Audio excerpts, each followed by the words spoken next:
Rata-rata orang ambisius seperti itu, Mas. Kadang kalau lagi sedih pun dibawa ketawa gitu. Oh iya, Mas. benar-benar. Nah, ketika gimana saya mengeluarkan rasa sedih itu? Ya itu, saya melakukan visualisasi, mengingat hal-hal yang baik-baik. Biar saya tahu, oh, kesedihan ini hanya sementara, ini hanya sementara, kayak gitu. Oke. Tapi memang kita cocok sih, Mas. Iya, iya.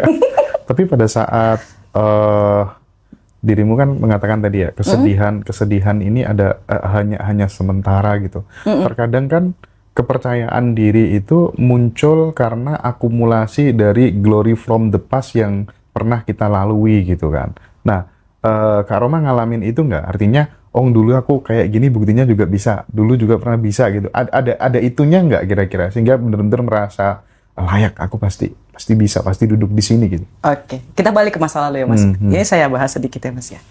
Mas percaya nggak? Saya memiliki ayah kandung, tapi ayah saya ini sedikit tidak bertanggung jawab. Oke. Ya, jadi dia meninggalkan ibu saya dalam keadaan hamil 7 bulan. Ya, Mas ya? Ya. Mama saya harus bekerja di warteg. Kalau di sini namanya warteg, kalau di kita namanya warung makan si Bolga gitu. Oke. Dalam keadaan hamil. Hamil Kak Roma maksudnya? Iya, hamil saya. Mama saya tuh hamil saya. Dalam keadaan hamil, tidak suaminya nggak tahu kemana, kayak gitu. Waktu masukin ke bulan 9, papa saya datang. Papa saya datang, akhirnya papa saya minta maaf, mama saya maafin, saya dilahirkan, dan Mas tahu, padahal papa saya itu termasuk orang yang lumayan keluarganya, tapi karena papa saya Nainggolan, Mas saya tahu kan Nainggolan itu kebanyakan kan non-muslim ya. Iya, iya. Jadi karena papa saya masuk muslim, keluarganya itu tidak mau membagi gitu loh, Mas. Membagi harta kayak gitu loh. Jadi mama saya tuh hidup apa adanya gitu. Jadi lahirnya tuh pakai dukun beranak. Iya, iya. Ya, Mas ya. Tapi gongnya bukan di situ, Mas. Papa saya pergi lagi seminggu setelah saya lahir. Setelah seminggu saya lahir, mama saya bingung. Mama saya disuruh pergi dari rumah mertuanya setelah papa saya pergi. Nah, beliau bingung mau kemana gitu. Baru ngelahirin, belum selesai masa nifas, saya harus mau kemana. Dan akhirnya sisa tabungan dari kerja di warteg itu, mama saya sewa kontrakan, terus sambil jualan ikan, Mas. Mas tahu saya ada di mana? Di sini nih, di punggung. Ya Allah. Digendong di punggung. Dan lebih ajaibnya lagi, Mas tahu, mama angkat saya adalah langganan ikan yang mama saya jual. Oh, mantap. Dan perkataan paling magicnya adalah, Mas, ketika lagi digendong kayak gini, mama saya lagi duduk. Mama saya PNS by the way. Mama ini saya nggak nyebut dia mama angkat sih. Dia mama kedua saya soalnya. Mama kedua saya ini melihat dari jauh, "Hei Kak," kayak gitu. "Oh, ahai." Jadi kayak orang Batak gitu. "Apa tuh?" katanya. "Mau beli dong ikannya," kayak gitu. "Oh boleh, silahkan." Turunin. "Itu apa Kak?" "Ini anak saya," katanya. Dibalikin, Mas. "Weh, daba. Basah rambutnya." "Kasihan, rambutnya basah," gitu. "Umurnya berapa?" "Baru 8 hari," gitu. Ya Allah. "Baru 8 hari, Kak. Kakak baru ngelahirin tapi udah jualan." "Iya," katanya gitu. Terus siapa yang mau nanggung jawab gitu ya, Mas? Nah, mama saya tuh nggak menyerah, Mas. Kata-kata paling mutiara yang dikeluarin dari mama saya yang kedua ini, Mas tahu apa? "Sini saya pegang anaknya, ibu jualan aja. Kakak jualan aja. Ini ada modal." Itu aja keajaiban apa enggak, Mas? Ajaib dong. Dimulai dari tatapan pertama, jatuh cinta, dia besarin saya. Lama-lama dia ngangkat saya jadi anaknya. Itu keajaiban apa enggak, Mas? Kayak menurut saya itu keajaiban. Saya selalu mengingat-ingat itu. Allah itu maha baik. Bayangin aja, Mas, saya tidak dibiarkan tumbuh di keluarga yang tidak berkecukupan. Karena saya tidak akan bisa meraih mimpi saya kalau saya tidak diangkat oleh ibu yang kedua ini. Nggak akan bisa, Mas. Pendidikannya nggak akan bisa. Itu aja sudah keajaiban, Mas. Bagaimana caranya dia jatuh cinta sama saya yang ada di punggung mama saya yang mukanya nggak kelihatan sama sekali, Mas. Dia cuma bilang, "Sini, coba lihat." Ngelihat langsung ngomong kayak gitu. "Ibu, sini saya," itu kayak gitu. Itu sih, Mas, saya selalu ingat itu. Makanya saya nggak pernah, alhamdulillah nggak pernah nyerah. Ingat itu aja. Iya sih.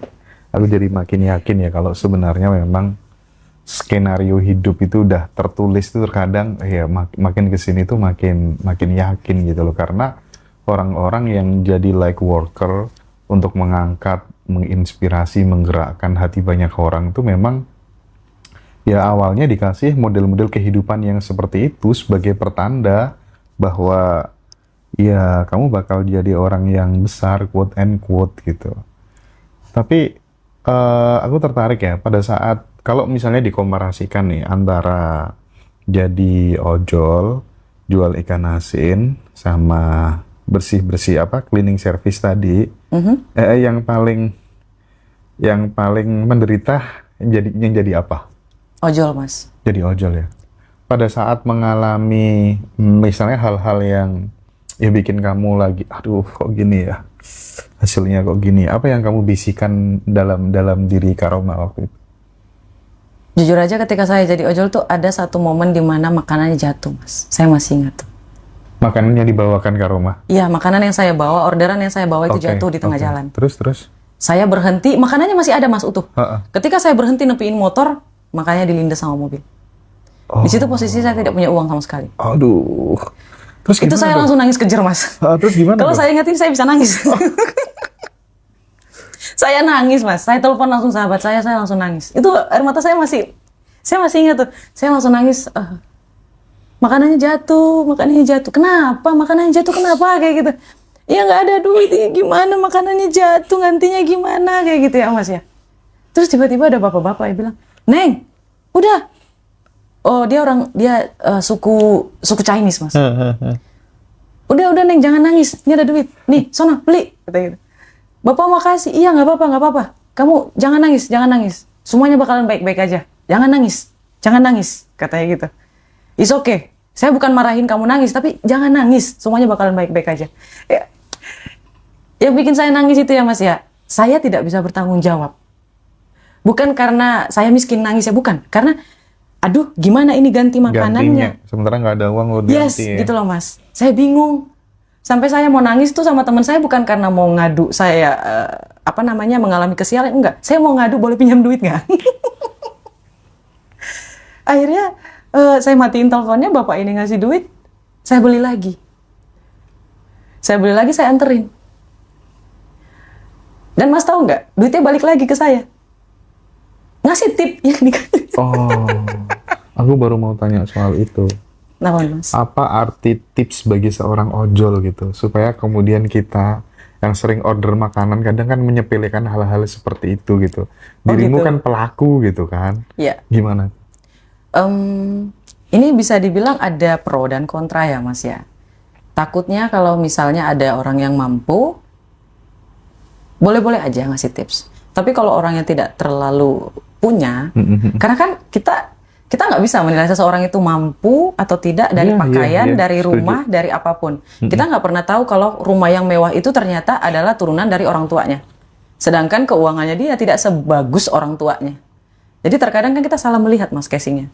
Kayak gitu. Makanya banyak ojol yang bilang, ternyata yang banyak ngasih tips itu adalah orang-orang yang menengah ke bawah. Oh. Pertama, mereka menengah ke bawah itu kan pajaknya masih kecil ya. Iya, bener juga itu. Ya, tanggung jawabnya masih kecil. Terkadang ada orang yang sibuk kayak gitu. Jadi dia nggak sempat, dia udah mesen atau dipesenin sama orang dan kayak gitu. Kalau ada kasih. Kalau tidak bisa ya yang menerima lapangin aja. Kalau saya sih kayak gitu ya, Mas. Nah, pas di posisi berarti jadi ojol tuh bisa dibilang sebagai posisi titik terendahmu ya kan? Karena udah ada ego, Mas. Karena udah ada ego. Ya, jadi saya selesai dengan ego itu di umur segitu, Mas. Kalau sekarang kamu mau misalnya ada orang yang ngatain saya gitu, Mas, ya, sekarapmu aja gitu. Terserah. Kan kamu yang ngomong bukan aku. Kalau kamu bilang aku jelek, ya aku kan tetap cantik. Oke. Ini kita belajar ya, teman-teman yang masih muda-muda, adik-adik mahasiswa gitu ya, bahwa ternyata untuk menuju fase yang diidealkan, yang dicita-citakan tuh nggak ada yang instan gitu. Harus mulai dari bawah dulu, memberi dulu, membuat semesta percaya dulu, melayakkan diri dulu gitu ya. Dan itu nggak semua orang menyadari gitu, tapi realnya memang demikian gitu. Nah, pada saat kemudian berada di titik terendah itu, berada di titik terbawah itu, pada saat kemudian muncul sebuah pikiran-pikiran yang negatif gitu, apa yang dilakukan Roma waktu itu gitu? Nangis aja, Mas. Oke. Kalau mau nangis ya nangis aja. Kalau mau marah ya marah aja. Tapi jangan berlama-lama. Misal, pikiran negatifnya, gimana aku bisa dapat dari mana? Karena rata-rata kan kayak gitu. Padahal sebelumnya udah, aku nanti mesti bisa dapetin pasangan kayak gini. Ah, kayaknya susah nih. Cancel lagi, bangun mimpi, cancel lagi. Nah, itu tuh gimana kalau muncul kayak gitu waktu itu? Oke, kalau misalnya banyak teman-teman dalam ruangan ini yang nonton mengalami hal yang seperti itu ya Mas ya, saran saya cuma 2 sih. Pertama, banyak baca buku. Oke. Saya tidak pernah putus baca bukunya. Dari Saya selalu dari baca usia Dari kecil. dari kecil. Dari kecil saya udah hobi baca. Terinspirasi dari mana orang ibu atau gimana? Mama atau gimana? Kalau membaca dari papa saya. Oh. Jadi papa saya itu punya sifat dia nggak mau kerja capek tapi pengen duit banyak. Jadi beliau itu, mohon maaf, sampai dulu salah satu pelaku togel tau Mas. Iya tahu lah. Aku dulu pernah kok. Iya. Saking pengennya punya motor ninja gitu kan.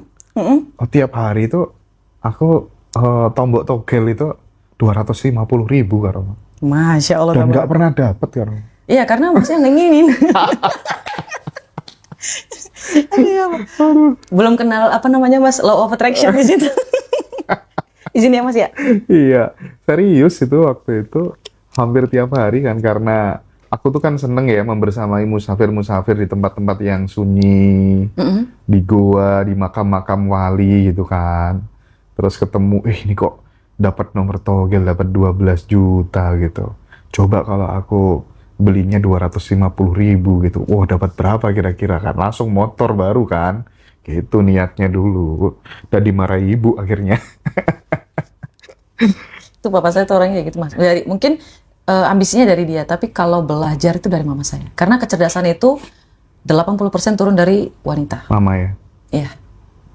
100%, 80% lebih banyak dari wanita kalau kecerdasan. Di momen apa Mbak Roma menyadari bahwa sebuah pengalaman yang getir, pengalaman yang pahit itu bakal menjadi suatu bekal gitu untuk mengencourage dirimu meraih masa depan yang terbaik gitu? Alhamdulillah saya beruntung ya Mas ya. Beruntungnya itu orang tua saya selalu ngatain saya gitu loh Mas. Ngatainnya kayak gini, Roma, kamu itu ya nggak boleh sombong, kamu tuh calon orang hebat, nggak boleh sombong. Oke. Itu always Mas. Selalu dia omongin kayak gitu, mau orang tua yang kandung dan orang tua yang kedua. Mereka tuh percaya, saya nggak tahu. Semua orang di sekitar saya selalu bilang kayak gitu berulang-ulang. Sehingga percaya diri saya itu nambah. Karena jadi program ya. Iya. Kan diulang-ulang terus. Dan saya pun jadi mempercayai kalau saya itu punya kemampuan, kalau saya itu punya keunggulan, saya itu punya kepercayaan diri yang tinggi, kayak gitu loh Mas. Jadi kalau misalnya ada orang yang tidak percaya diri, saya bingung. Mungkin karena lingkungan toksik ya kali. Itu dari alam bawah sadar yang trauma. Yang tadi saya sampaikan yang di video sebelumnya kayak gitu Mas. Itu ngaruh banget. Kalau teman-teman berada dalam lingkungan negatif, lingkungan toksik, segera pergi dari situ. Karena ibarat kamu sudah punya kemampuan dan potensi, itu akan terhalang oleh dinding yang sangat tinggi. Itu kayak rantai yang mengikat kaki kita gitu loh Mas. Even itu orang tua kita. Tapi tanggung jawab nggak boleh ditinggalin ya Mas. Even itu keluarga yang kita cintai bisa jadi sebagai pencuri cita-cita kita gitu ya? Yes. Oke. Nah alhamdulillah Allah nolong saya di situ. Saya terlahir di keluarga yang tidak membuat saya merasa kurang percaya diri.